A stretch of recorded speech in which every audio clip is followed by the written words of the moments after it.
గౌరీపట్టణం అనే ఊరిలో ఇది శాంతమ్మ గారిల్లు. ఆవిడకు విక్రమ్, రామ్ అనే ఇద్దరు కొడుకులు. శాంతమ్మ కొన్ని కారణాల వల్ల వీల్చైర్కి పరిమితమైంది.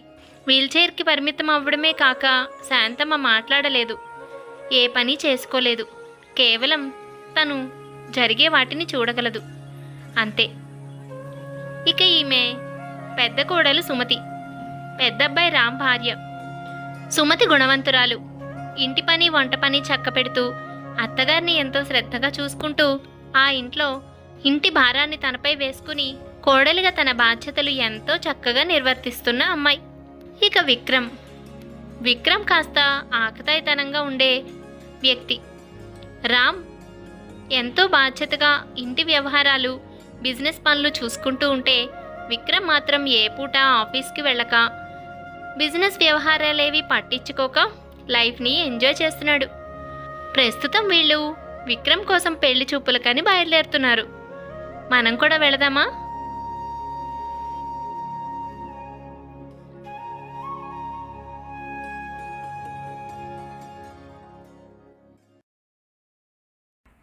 మీలాంటి వాళ్ళు మా ఇంటికి రావడం చాలా సంతోషంగా ఉందండి. మీ తాహతుకు మేము సరిపోమని తెలిసిన మా అమ్మాయిని మీ ఇంటికి కోడలుగా తీసుకువెళ్తున్నందుకు మేము ఎంతో పుణ్యం చేసుకున్నాం. శాంతమ్మ గారి గురించి ఎన్నో విన్నాం.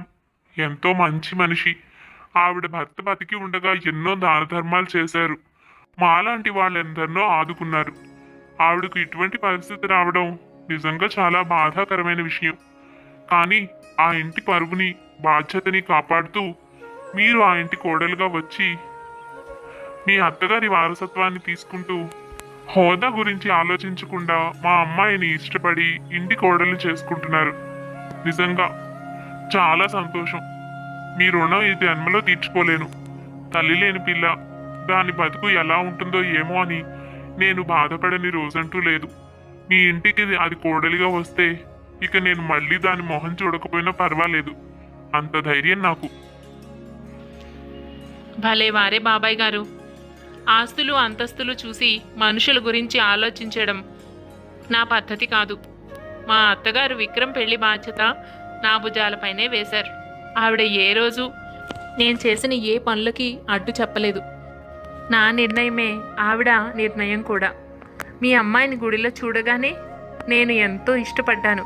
ఆ పద్ధతి, అణుకువ, సంస్కారం మా విక్రమ్కి తగిన భార్యగా అనిపించింది. మా కుటుంబానికి తను సరిగ్గా సరిపోతుందని నేను అనుకున్నాను. మా వారితో చెప్పగానే ఆయన కూడా ఒప్పుకోవడంతో ఇదిగో ఇలా మీ ఇంటికి వచ్చాం. డబ్బు, హోదా ఏముందండి, మనుషులు ముఖ్యం. అయినా అమ్మాయి ఎంతో లక్షణంగా ఉంది. తనకేం తక్కువ?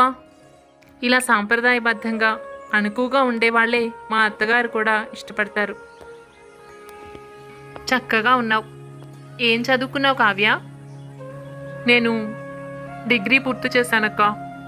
మా పరిస్థితులు ఎంత బాలేకపోయినా నాన్న నన్ను అప్పో సొప్పో చేసి అంతవరకు చదివించాడు. అంతకు మించి నేను కూడా ఎప్పుడూ ఆశించలేదు. చిన్న చిన్న ఉద్యోగాలు ఏవో చేసుకుంటూ ఉన్నాను. మరేం పర్వాలేదు.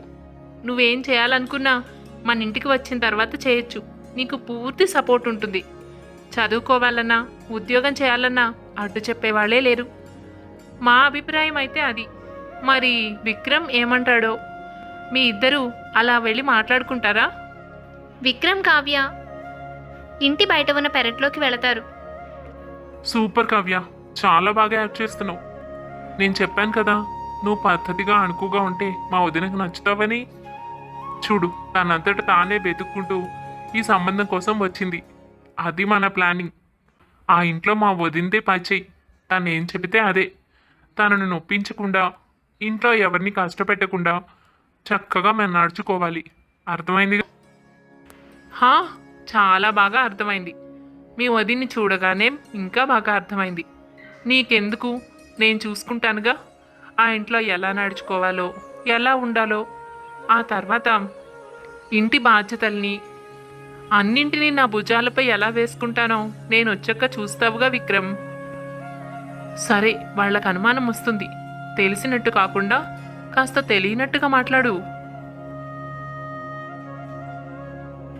విక్రమ్, ఇక మీరు మాట్లాడుకోవడం అయిపోతే మనం బయలుదేరదాం.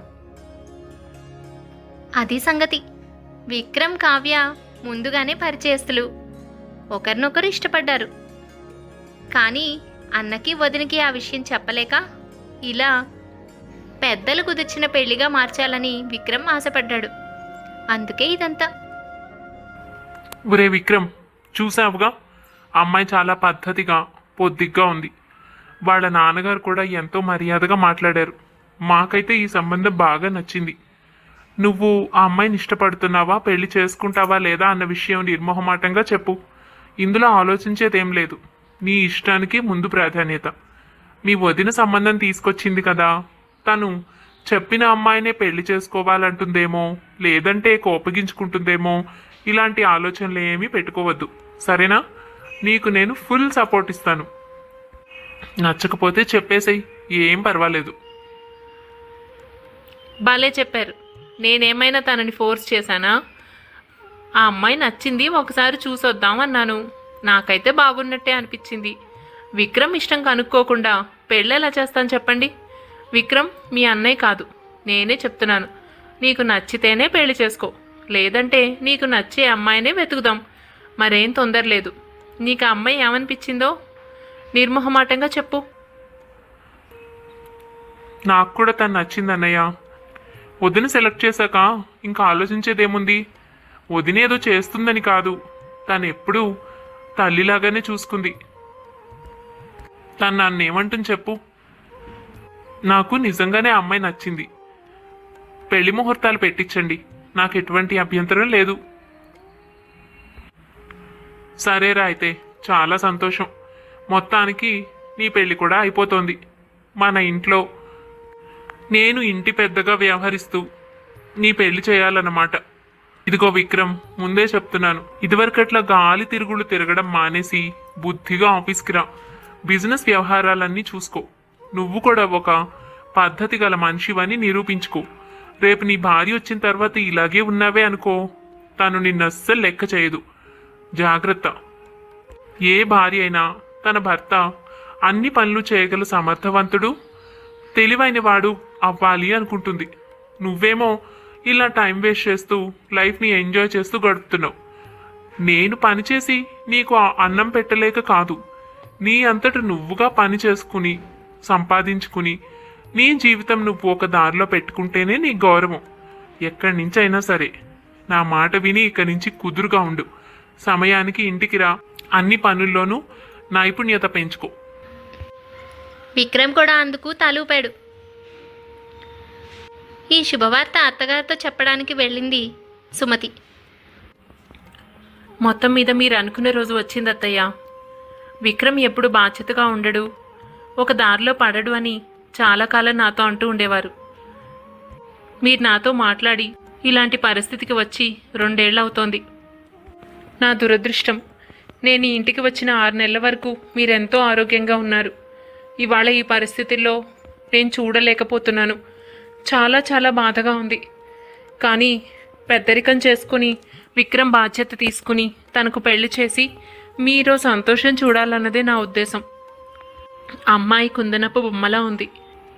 డబ్బు హోదా ఏమీ లేని కుటుంబమైనా ఎంతో లక్షణంగా పద్ధతిగా ఉంది అత్తయ్య. మీకు కూడా ఎంతో బాగా నచ్చుతుంది. ఫోటో చూపించాను కదా. మీరేం దిగులు పడకండి. పెళ్లి పనులన్నీ నేను ఆయన దగ్గరుండి చూస్తాం. ఏ లోటు లేకుండా అంగరంగ వైభవంగా పెళ్లి జరిపిస్తాం. మీ చేతుల మీదుగా చేయిస్తున్నట్టుగానే మీరు అనుకోవాలి. ఏ మాత్రం బాధపడకూడదు. సరేనా అత్తయ్య? ఏమేం చెయ్యాలో ఎలా చెయ్యాలో నాకు మీరు సైగతో చెప్పండి చాలు. నేను మీ ప్రతి కదలిక అర్థం చేసుకోగలను. మా అమ్మని సహాయం చేయమని అడిగాను, తను కూడా వస్తుంది. పెళ్లిలో ఎవ్వరికి ఏ లోటు రానివ్వం. మన బంధువుల్ని చుట్టాలని అందరినీ పిలుద్దాం అత్తయ్య. అసలే విక్రమ్ అంటే ఇంట్లో అందరికీ గారం కదా. నేను తీసుకొచ్చిన సంబంధం తనకు నచ్చుతుందో లేదో అనుకున్నాను. పర్వాలేదు, విక్రమ్ బుద్ధిమంతుడే. పాపం శాంతమ్మ అన్నీ వినడం తప్ప ఏమీ మాట్లాడలేదు, స్పందించలేదు. అయితే ఇంటి బాధ్యతల్ని అంత చక్కగా చూసుకునే కోడలు ఉన్నందుకు శాంతమ్మ అదృష్టవంతురాలు. తన మనసులో ఆ సంతోషమే తనకి ఊపిరిస్తోంది. సుమతి ఎంతో బాధ్యతగా అన్ని పనులు దగ్గరుండి చూసుకుని విక్రమ్ పెళ్ళి ఎంతో ఘనంగా చేసింది. అంగరంగ వైభవంగా ఘనంగా పెళ్లి చేసినందుకు బంధువులంతా సుమతి రామ్లను ఎంతగానో మెచ్చుకుంటారు. ఇక కొత్తగా అత్తగారింటికి అడుగుపెట్టిన కావ్య, అక్క, ఇక నుంచి ఇంటి బాధ్యతలన్నీ నేను చూసుకుంటాను. అత్తయ్యని కూడా చాలా జాగ్రత్తగా చూసుకుంటాను. ఇప్పటిదాకా నువ్వు చాలా మంచిదానివని, ఎంతో పద్ధతిగా ఉంటావని నిరూపించుకున్నావు కదా. ఇక మీద నుంచి నేను నిరూపించుకోవాల్సిన సమయం వచ్చింది. అందుకని అన్ని పనులు నాకు అప్పగించు. అత్తయ్యకు ఏమేం చేయాలి, ఏ సమయానికి ఏం పెట్టాలి, ఎలా చూసుకోవాలి, ఇవన్నీ విషయాలు నాకు అప్పగించే అక్క. నువ్వు ఇంకా హాయిగా రిలాక్స్గా ఉండొచ్చు. నీకు ఎటువంటి ప్రెషరు ఉండదు. అప్పుడే ఇప్పుడేగా ఇంట్లోకి అడుగుపెట్టావు. ముందు ఇంట్లో వంట పనులు, మిగతా పనులన్నీ చూసుకో కావ్య. నెమ్మదిగా అత్తయ్యను కూడా చూసుకుందులే. పాపం అత్తయ్య ఏ పని సొంతగా చేసుకోలేరు కదా. అన్ని పనులు నేనే దగ్గరుండి చూస్తాను. ఇప్పుడే నువ్వు అత్తయ్యను కూడా చూసుకోవడం అంటే కష్టమవుతుంది. కొత్తగా పెళ్ళైన దానివి. మీ ఇద్దరు కాసేపు బయటకు వెళ్ళడం, టైం స్పెండ్ చేయడం, ఇలాంటివన్నీ ఉంటాయి. ఇప్పుడే నీకింత బాధ్యతలు ఎందుకమ్మా? నేను ఇప్పటికే అన్ని పనులకి అలవాటు పడ్డాను కాబట్టి కొంతకాలం నన్ను చెయ్యని. నెమ్మదిగా అన్నీ నువ్వు నేర్చుకుందు గాని, నువ్వు కూడా అన్నీ చేద్దు గాని. నీకెవరు అడ్డొస్తారు చెప్పు? అసలు అత్తయ్యకు ఈ పరిస్థితి ఎలా వచ్చిందక్క? అత్తయ్య ఇలా లేకపోయింటే మా పెళ్ళి ఎంతో బాగుండేది. ఇలా కదలకుండా మాట్లాడలేకుండా ఉండడం చాలా వెలితిగా ఉండిపోయింది పెళ్లిలో. అలాగే అనిపించింది నాకైతే. పాపం అత్తయ్య అలా చూస్తూ కళ్ళల్లోంచి నీళ్లు కారుతూ ఉంటే నేను పడ్డ బాధ చెప్పలేను. అత్తయ్య, మీరు త్వరలోనే మామూలు మనిషి అవుతారు. నేను చేస్తాను. మీరు ఏమి కంగారు పడకండి. నాకు కొన్ని రకాల వైద్యాలు తెలుసు. చిన్నప్పుడు మేము ఉండే ఊళ్ళో ఒక మంచి వైద్యుడు ఉండేవాడు. ఆయన దగ్గర కొన్ని చిట్కాలు నేర్చుకున్నాను అత్తయ్య నేను. అవి మన ఇంట్లో ఉన్న వాటితో చేసేవే. వాటితోనే మీకు లేపనాలు అవి తయారు చేసి వైద్యం చేస్తాను. త్వరలోనే మీరు అన్ని విధాలుగా కోలుకుంటారని నాకు అనిపిస్తోంది. మీరేమి దిగులు పడకండి. నేను కొత్త కోడల్నే కానీ ఈ ఇంట్లో కొత్తగా మాత్రం ఉండను. సుమతి అక్క ఎంతో, నేను కూడా అంతే అనుకోండి. ఈ ఇంటి గౌరవాన్ని కాపాడడమే నా బాధ్యత. అవునా? చాలా సంతోషం కావ్య. అలాంటివి ఏమైనా ఉంటే తప్పకుండా చెయ్యి. అత్తయ్యకు అప్లై చేసే ముందు నాకు మాత్రం చెప్పు. నా సహాయం తీసుకో. ఎందుకంటే అత్తయ్యకు ఏది చేయొచ్చు ఏది చేయకూడదు అన్నది విషయం నాకు మాత్రమే తెలుసు. సరేనా? అలాగే అత్తయ్యకు ఇచ్చే మందుల విషయంలో అన్నిటిలోనూ చాలా జాగ్రత్త వహించాలి. నీకు ఎంత తెలిసినా ఒక్కొక్కసారి అనుకోకుండా పొరపాట్లు జరుగుతాయి. అత్తయ్య విషయంలో ఎటువంటి రిస్క్ తీసుకోవడం నాకు ఏమాత్రం ఇష్టం లేదు. సరేనా? సుమతి చెప్పిన దానికి కావ్య సరేనంది. అలా ఆ ఇంట్లో తోటికోడళ్ళిద్దరూ ఎంతో అన్యోన్యంగా కలిసిమెలిసి ఉంటూ ఇంటి పనులన్నీ షేర్ చేసుకుంటూ సంతోషంగా ఉండేవారు. విక్రమ్ రామ్లకు అంతకంటే ఏం కావాలి? విక్రమ్ కూడా నెమ్మదిగా బిజినెస్ పనులు చూసుకోవడం మొదలుపెట్టాడు. నలుగురు కలిసి సరదాగా బయటకు వెళ్ళేవారు. ఈ తోటికోడళ్ళిద్దరూ సొంత అక్కా చెల్లెళ్ళేమో అన్నంతగా కలిసిపోయారు. తోటికోడళ్ళిద్దరూ బాగా కలిసిపోయారు. కలిసిమెలిసి పనులన్నీ చేసుకోసాగారు. అయితే సుమతి కావ్యను అత్తగారి దగ్గరికి మాత్రం అంతగా వెళ్ళనిచ్చేది కాదు. ఆమెతో మాట్లాడాలని, ఆమెకు సేవ చేయాలని కావ్య ఎన్నోసార్లు ప్రయత్నిస్తుంది. అత్తగారికి వేసే మందుల విషయాలు, ఆవిడకు చేయాల్సిన పనులు అవన్నీ తనకు అప్పగించమని, తను చేస్తానని సుమతిని అడుగుతూ ఉండేది. కానీ సుమతి ఏ రోజు కావ్యను ఆ పనులేవి చేయనివ్వలేదు. ఏంటిది? అన్ని పనులు నాకు అప్పగిచ్చేస్తోంది అక్క. నేను ఏం చేసినా కాదనడం లేదు. అత్తయ్య గారి దగ్గరికి మాత్రం వెళ్ళనివ్వడం లేదు. ఎందుకు? చివరికి తనకు వేసే మందుల్ని కూడా నన్ను చూడనివ్వడం లేదు. తను ఎక్కడున్నా సరే ఆ సమయానికి వచ్చి తనే వేస్తుందే తప్ప నాకు మాత్రం చెప్పదు. ఎందుకు ఇలా జరుగుతోంది? ఇందులో ఏదో రహస్యం ఉందని నాకు అనిపిస్తోంది. సరే, ఏదైనా నేను అత్తయ్య కోసం లేపనం తయారు చేయాలి. అది అత్తయ్య గారికి రాయాలి. అప్పుడే అత్తయ్య మామూలు మనిషి అయ్యే అవకాశం వస్తుంది. నాకింత టాలెంట్ ఉందని తెలియక అక్క నన్ను దూరం పెడుతుంది కావచ్చు.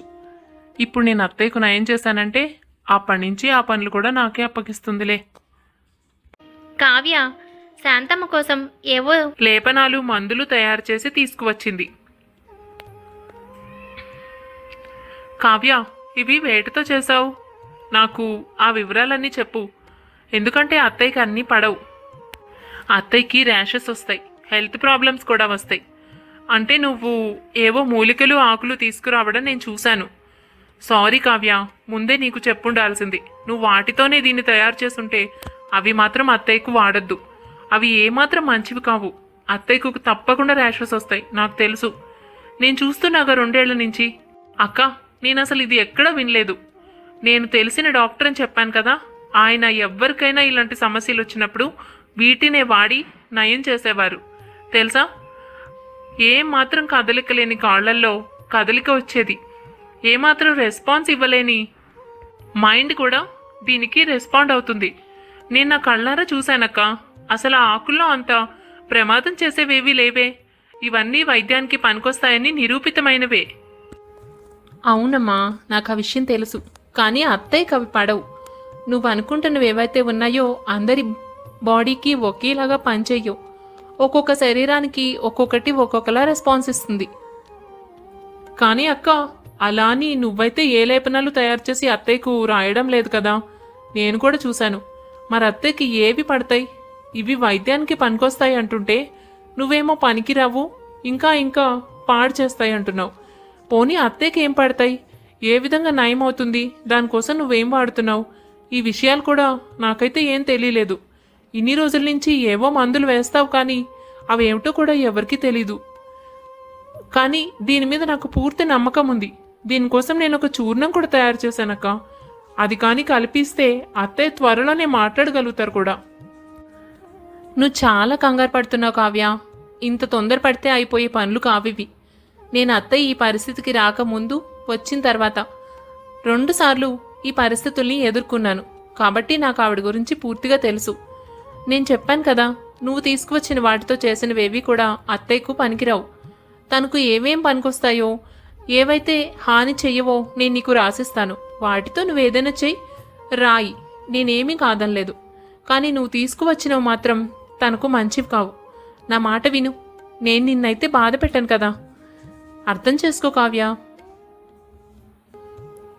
ఏమీ మాట్లాడలేక ఊరుకుండిపోయింది కావ్య. కానీ కావ్యకెందుకో చాలా అనుమానం వచ్చింది.